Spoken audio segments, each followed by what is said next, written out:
तो ये स्वरूप साहब 1934 का लिखा हुआ है, ठीक है। ये स्वरूप साहब लिखने वाले हैं रतन दास जी। रतन दास जी साधु महात्मा गोरखपुर के रहने वाले थे, ठीक है। उन्होंने इसको लिखा हुआ है। और जो इसके पहले जो मजलिस में आता था, आप कोई पन्ना जी जाओ, एक बड़ा सिंहासन पधरा हुआ है साइड में, उस बहुत बड़ा स्वरूप साहब रखा है चांदी का जिल्द का। कभी आप आना तो हम दिखाएंगे।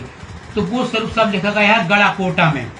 गड़ाकोटा जो वहीं पर पड़ता है, और छत्रसाल जी के परिवार के ही राजा मर्दन सिंह की गुमटी देखी, मर्दन सिंह गुमटी है ना वहाँ, तो मर्दन सिंह उसी गड़ाकोटा के रहने वाले थे। उन्हीं के स्थान पर वो स्वरूप साहब लिखा गया था। कौन सा? जिससे पहले मजलिस होती थी। वो इतना भारी है कि उठाने में तो 4 लोगों को की सहायता पड़ती थी। इसलिए उस छोटे रूप में वो रतन दास जी ने लिखा, और लिखने में क्या है कि अपने भाव से उन्होंने श्री साहब उसमें लिख दिया। और जब किसी ने चेक नहीं किया, अब ये क्या है कि अब जब सरकार जी वाला का समय आया, 95 जो बताते हैं, 96 का समय, मैं भी था उस समय।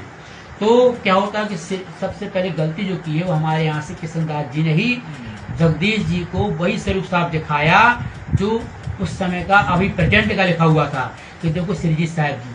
अब क्या इसके उसमें क्या था, क्या लालच क्या थी, वो राजी जाने।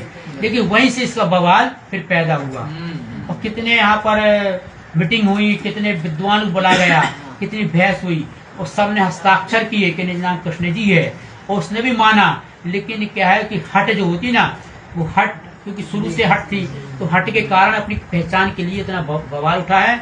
और एक और बात बताएं आपको कि जब आप श्री सरकार जी का अंतिम समय आया, दिल्ली में भर्ती थे वो पारसमणि जो धामी बाबा के यहाँ रहते हैं, और धामी बाबा के लड़के ही हैं।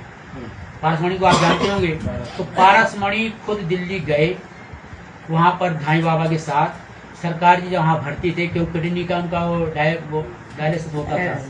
तो अंतिम समय जब गए तो उन्होंने धामी बाबा को बुलाया अंदर, और बब्बू चरण सिंह को पारस को कर दिया बाहर, और धामी बाबा से कहा कि मुझसे जो गलती हुई थी वो गलती हमसे बहुत बड़ी गलती हुई, हमें आप सब लोग माफ कर देना, क्योंकि हमको ये सब काम नहीं करना चाहिए कि हमने राज्य के शब्दों को छेड़ाछाड़ी की है। ये धामी बाबा के शब्द थे, छेड़ाछाड़ी की है, आप लोग माफ कर दो। अब क्योंकि अब ये जहर सब जगह फैल गया है, उसको हम अगर टड़ते हैं तो सब समाज हमारा चढ़ बैठेगा, मतलब उन्हीं की जो फॉलोवर्स है सब दिक्कत हो जाएगी, इसलिए वो चीज नहीं हो सकती है।